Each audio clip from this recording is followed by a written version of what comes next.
My mom read my journal about my crush, and then she arranged an exorcism to cure my demonic lust. I kept the journal hidden inside a hollowed-out book on my shelf, the kind with a secret compartment carved into the pages.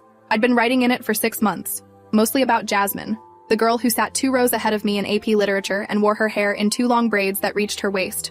I wrote about how her laugh made my stomach flip, how she bit her lip when she was concentrating on an essay, how I wanted to hold her hand more than I'd ever wanted anything. I was 17 and had never told anyone I liked girls, especially not my mother, who ran the youth ministry at our Pentecostal church and spoke in tongues during every service. The journal was my only safe space to admit the truth about myself, filled with pages of longing and confusion and prayers asking God to help me understand why I felt this way. I came home from school on a Wednesday afternoon and found my mother sitting on my bed with the journal open in her lap. Her face was streaked with tears and her hands shook as she held the pages. She looked up at me with an expression I'd never seen before, somewhere between horror and grief, like I'd just told her I was dying. "Naomi," she whispered, her voice cracking on my name. "What is this?" I felt my blood turn to ice. My backpack slipped from my shoulder and hit the floor with a thud. I tried to form words, but my throat had closed up completely. She stood and held the journal out toward me, open to a page where I'd written Jasmine's name over and over, surrounded by hearts I'd doodled during study hall. "I was looking for your birth certificate for the college applications," she said, her voice getting louder. "And I found this hidden in your room, hidden like you knew it was wrong." I grabbed for the journal, but she pulled it back. Her tears were flowing freely now, and she started flipping through pages, reading my most private thoughts out loud in a voice thick with disgust. The entry about wanting to kiss Jasmine after the school play. The one where I described dreaming about her. The page where I'd written that maybe being attracted to girls wasn't a sin, that maybe God made me this way. My mother's face went from grief to rage in seconds. She threw the journal across the room and it hit my dresser, knocking over a framed photo of our family. "This is not how God made you," she said through clenched teeth. "This is demonic influence. This is Satan twisting your natural desires into perversion." I tried to explain that I'd been praying about it, that I'd been asking God for guidance, but she wasn't listening. She grabbed my shoulders hard enough to leave marks and shook me. "How long has this been going on? Have you acted on these feelings? Have you touched her?" I shook my head violently, tears streaming down my face. "No, I've never even talked to her about it. It's just feelings, Mom. Just thoughts." She let go of me and paced my room, her breathing rapid and shallow. "Just thoughts," she repeated mockingly. "Jesus said that lustful thoughts are the same as committing the act. You've been sinning in your heart for months, filling your mind with homosexual fantasies." She spat the word homosexual like it was poison. I sank onto my bed, my whole body shaking. I didn't choose this. I didn't ask to feel this way. My mother stopped pacing and stared at me with cold eyes. "The enemy works through our weaknesses. He finds the cracks in our armor and exploits them. You've been vulnerable and he's gotten in."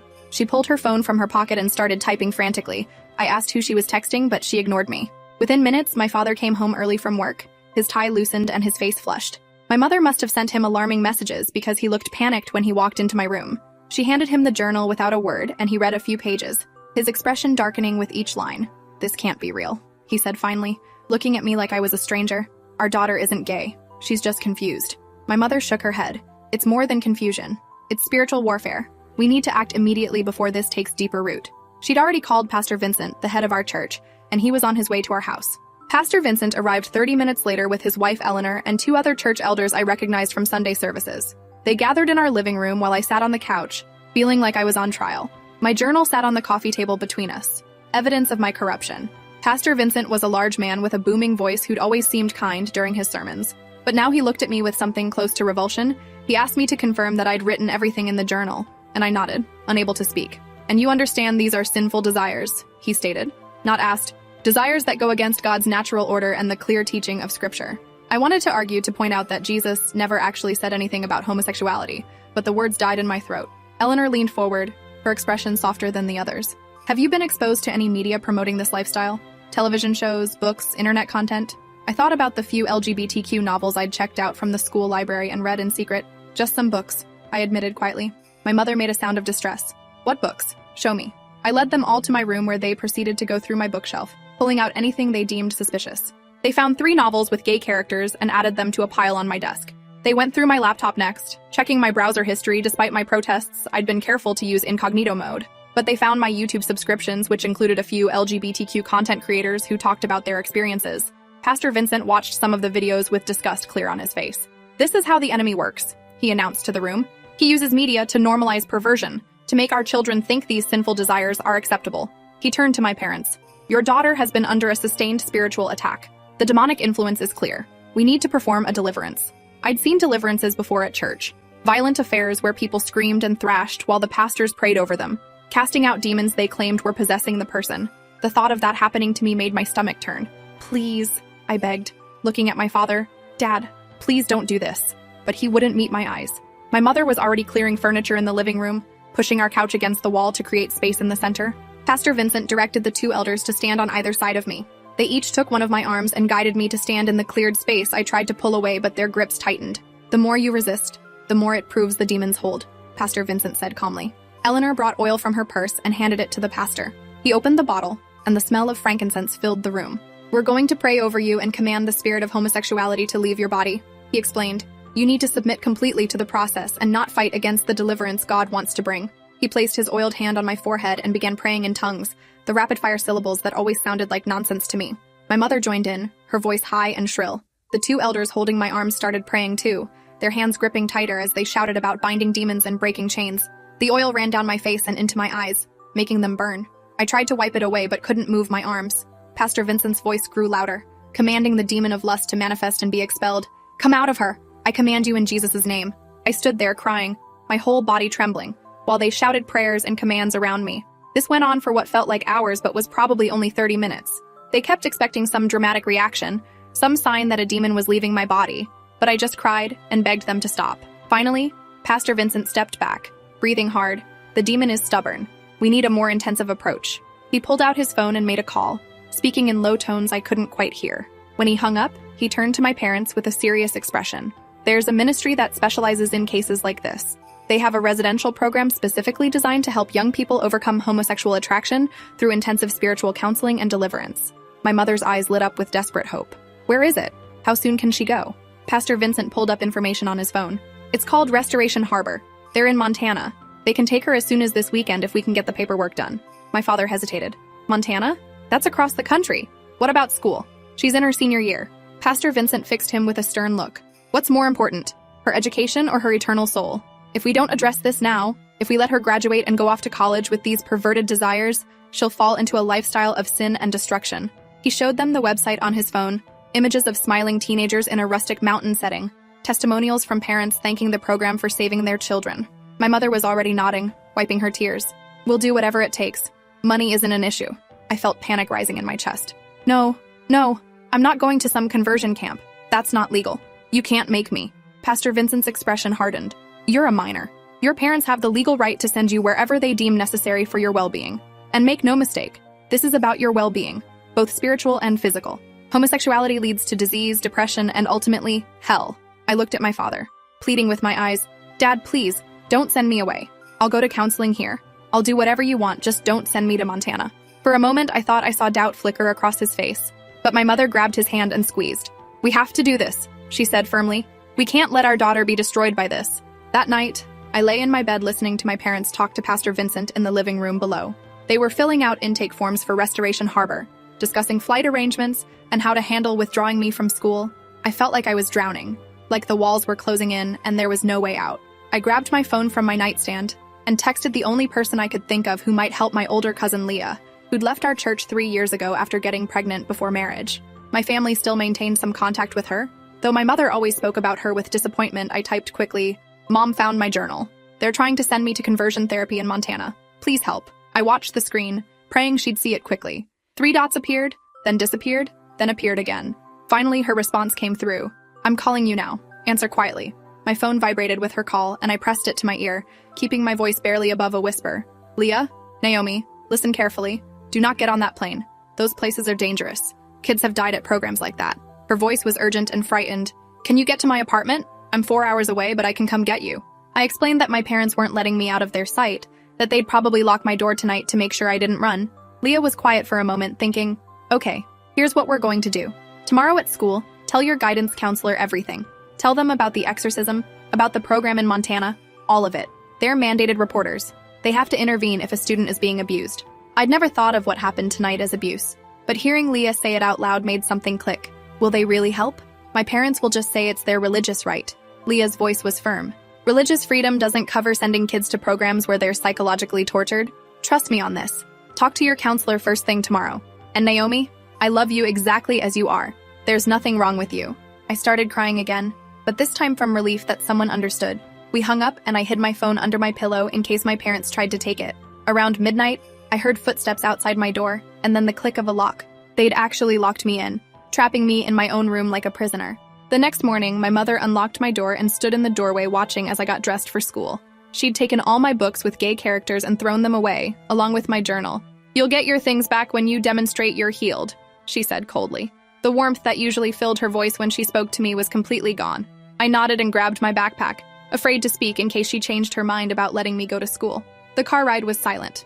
My father drove and my mother sat in the passenger seat, both of them staring straight ahead.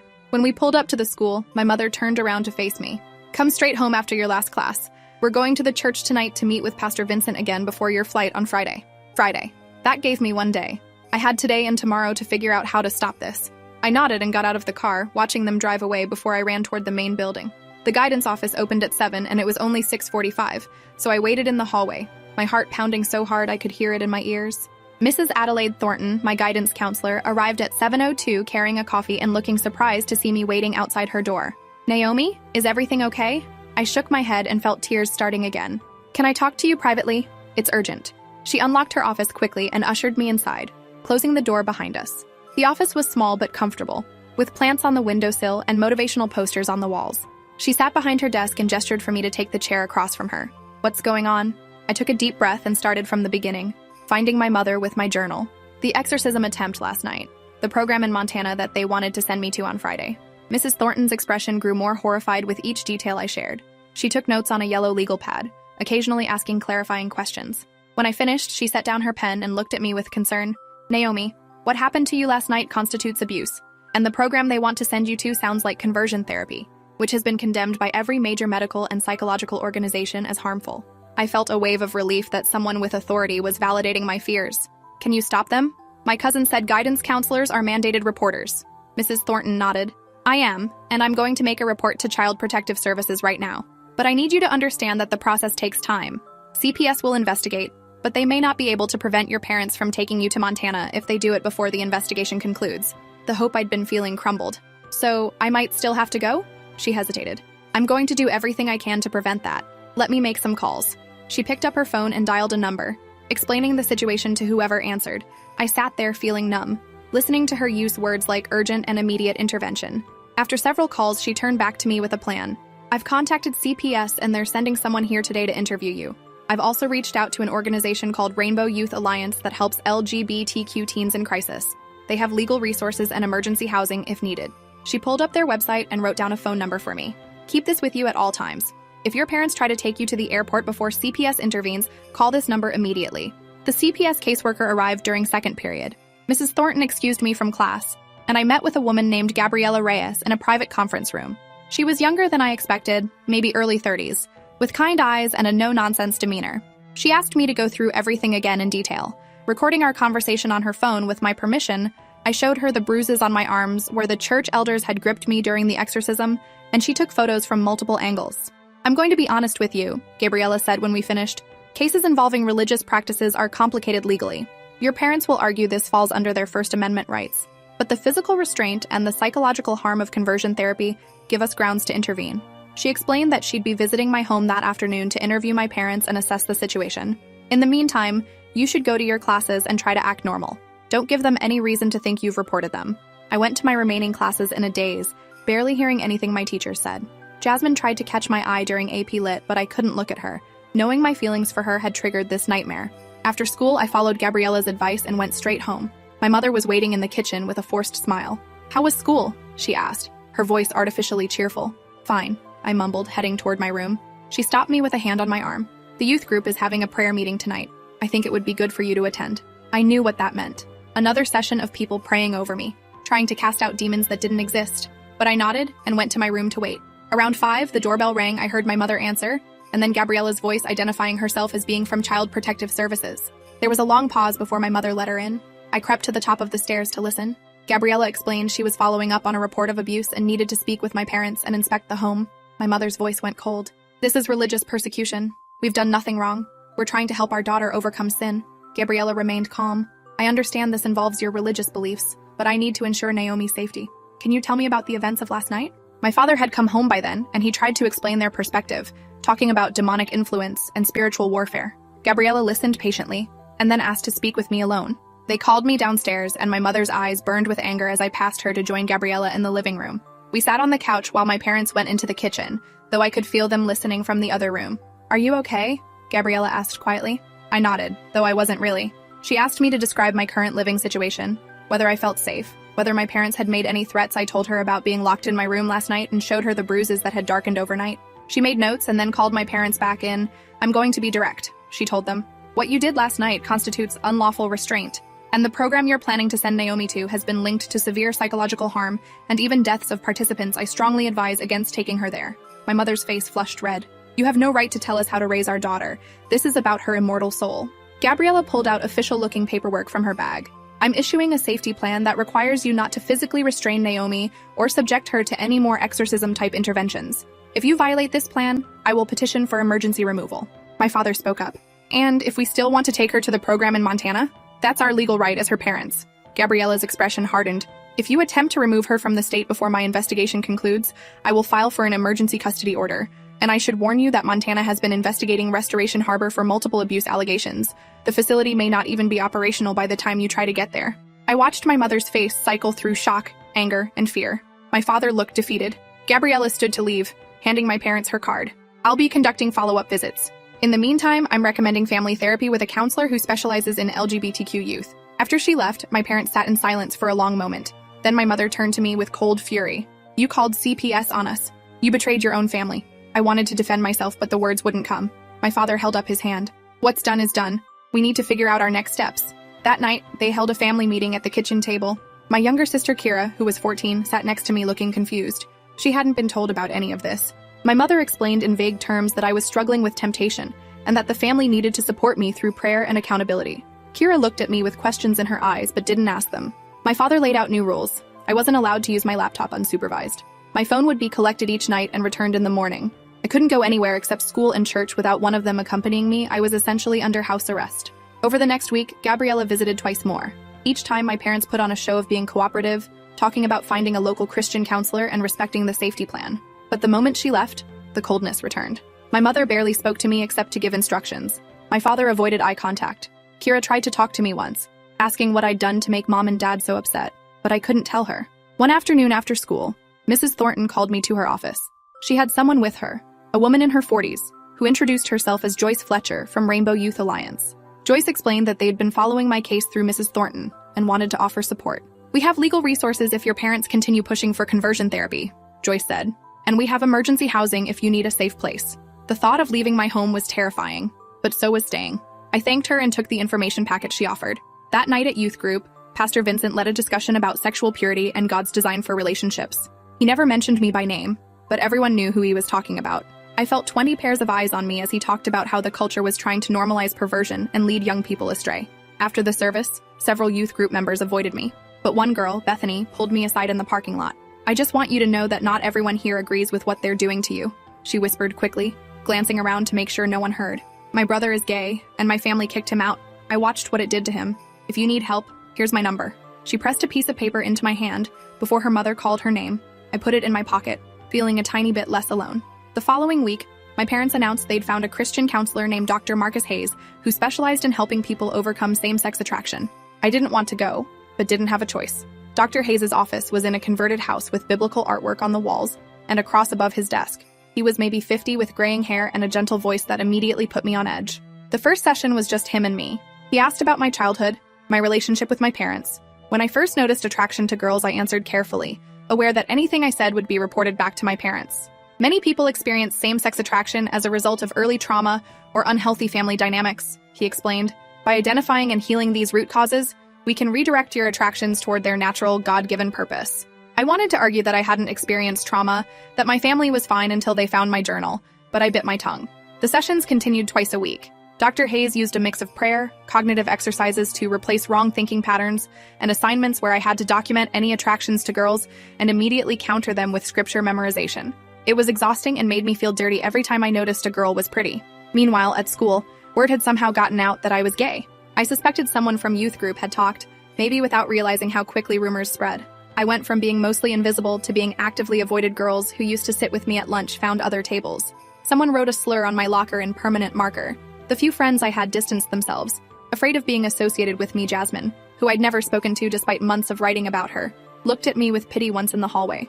That somehow felt worse than the hatred. The only bright spots were my sessions with Mrs. Thornton, who checked in with me regularly, and the messages of support from Joyce at Rainbow Youth Alliance. Joyce sent me articles about conversion therapy survivors and information about my rights. She explained that at 17 in our state, I had limited legal autonomy, but that if I could hold out until I turned 18 in 8 months, I'd be free to make my own choices. 8 months felt like forever. One evening in November, about 6 weeks after my mother found the journal, things came to a head. My father called a family meeting and announced that despite CPS involvement, they'd decided to move forward with sending me to a program not Restoration Harbor in Montana, but a similar facility in Texas that had recently opened. "We've consulted with our attorney," my father explained. "As long as the program is licensed and we can demonstrate it's therapeutic rather than punitive, CPS can't stop us from sending you there." My mother added, "We've given the counseling here a fair chance, but you're not making progress. Dr. Hayes says you're resistant to the process." I felt panic rising. I'm doing everything he asks. I'm memorizing scripture. I'm documenting my thoughts. I'm praying constantly.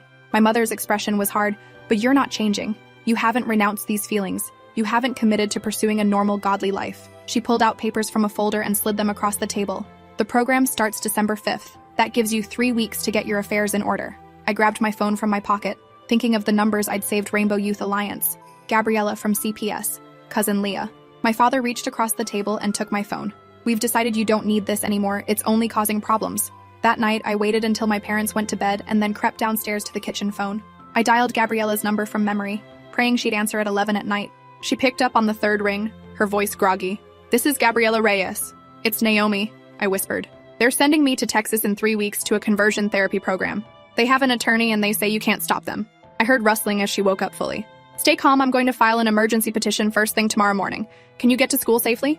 I confirmed that I could, and she told me to tell Mrs. Thornton everything immediately. "And Naomi, pack a bag with essentials and keep it hidden, just in case." I spent the next hour quietly packing a backpack with clothes, toiletries, and the information Joyce had given me. I hid it in the back of my closet behind old toys. The next morning, I told Mrs. Thornton about the Texas program during the 30-minute window before first period. She immediately called Gabriella, and they arranged a meeting for after school. I went through my classes in a fog of anxiety, barely able to concentrate. When the final bell rang, I found Gabriella waiting in Mrs. Thornton's office with another person, a lawyer named Patricia Zhou from a child advocacy organization. Patricia explained that they were filing an emergency petition to prevent my parents from sending me out of state until a full custody hearing could be held. "The problem is that these hearings take time, and December 5th is only 3 weeks away," she said carefully. "We may not get a ruling before then." My heart sank. "So they can still take me?" Patricia exchanged a look with Gabriella. "There is another option. We can place you in protective custody voluntarily. You'd stay with a foster family or in a group home temporarily while the case proceeds." The thought of leaving my home, my sister, everything I knew was overwhelming, but the thought of being sent to a conversion therapy program was worse. "How long would I be in foster care?" Gabriella answered honestly. "It depends on how the case resolves. Possibly until you turn 18 in May, or possibly longer if your parents fight the custody decision." I thought about my sister Kira, who'd been trying to talk to me, but I'd been too afraid to open up to her. I thought about my room, my books, the life I'd known even if it wasn't perfect. But then I thought about being shipped off to Texas, about spending months in a program designed to break me down and convince me I was broken. "I'll do it," I said quietly. "I'll go into protective custody." The next few hours passed in a blur. Patricia filed the emergency petition and got a hearing scheduled for that afternoon. Gabriella called my parents and informed them of the situation. I waited in Mrs. Thornton's office, drinking bad coffee and trying not to think about what was happening. Around 4, we went to the courthouse. My parents were already there with Pastor Vincent and their attorney. My mother looked at me with such hatred that I had to look away. The hearing was quick. The judge, an older woman named Alana Cortez, reviewed the documentation, Gabriella's reports, Dr. Hayes' notes that ironically supported our case by showing how harmful the counseling had been, information about the Texas program, and its history of abuse allegations. Patricia argued that sending me out of state would cause irreparable harm and violated my rights. My parents' attorney argued about religious freedom and parental authority. Judge Cortez listened to both sides and then turned to me. "Naomi, do you want to be placed in protective custody?" Her voice was kind but formal. "Yes, Your Honor," I managed to say. She nodded. "I'm granting the emergency petition. Naomi will be placed in state custody pending a full hearing on December 15th. The parents are prohibited from removing her from the state or subjecting her to conversion therapy." My mother gasped and started crying. My father put his arm around her, glaring at me like I'd betrayed them in the worst possible way. Maybe I had. Maybe this was betrayal. But it was also survival. Gabriella drove me to a foster home that evening. The family was named the Johnsons, a middle-aged couple with 2 biological children who were away at college. They'd fostered LGBTQ youth before and knew how to handle the situation with sensitivity. Mrs. Johnson, who insisted I call her Grace, showed me to a small bedroom with a window overlooking their backyard. "This is yours for as long as you need it," she said warmly. No judgment, no pressure, just a safe place to figure things out. I set down the backpack I'd grabbed from school and looked around the room. It was plain, but comfortable, with a desk and a bookshelf and posters asking what music or art I liked. For the first time in 2 months, I felt like I could breathe. The next few weeks were strange. I continued going to my same school, but now I left from the Johnsons' house instead of my parents'.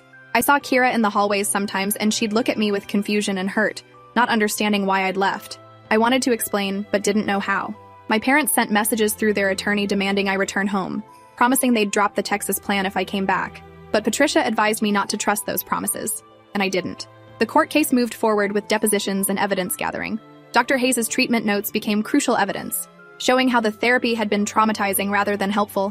Pastor Vincent was deposed about the exorcism, and his descriptions of what they'd done shocked even the court reporter. My journal, which my mother had thrown away but which I'd photographed pages from before she found it, showed that my feelings for girls had existed long before any supposed outside influence. I wasn't corrupted by media or demonic forces.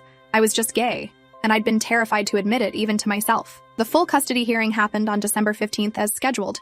Both sides presented their cases over 2 days of testimony.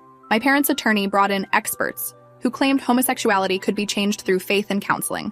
Patricia brought in actual medical professionals who testified about the harm of conversion therapy and the fact that sexual orientation isn't a choice or a mental illness. I had to testify about the exorcism, about being restrained and having oil poured on me while people shouted about demons. I described the counseling sessions with Dr. Hayes where I was taught to hate part of myself.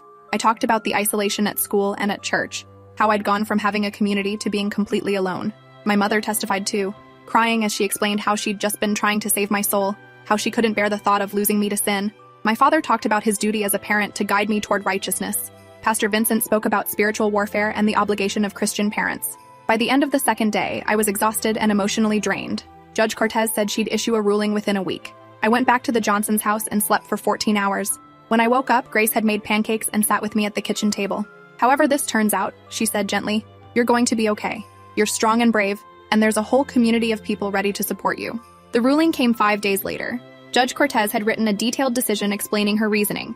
She found that my parents' actions, while motivated by religious belief, constituted abuse that endangered my mental health and well-being. She granted temporary custody to the state until I turned 18 in May, at which point I'd age out of the system and be free to make my own choices. My parents were allowed supervised visitation if I consented, but they couldn't discuss religion or sexual orientation during those visits. They immediately filed an appeal. While the appeal process dragged on, I settled into my new life at the Johnsons. I started seeing a real therapist, Dr. Yolanda Simmons, who specialized in LGBTQ youth and religious trauma. She helped me understand that there was nothing wrong with being gay, that my parents' reaction said more about their fears than about my worth. Slowly, I started to rebuild myself. At school, Mrs. Thornton connected me with the small but active Gay-Straight Alliance.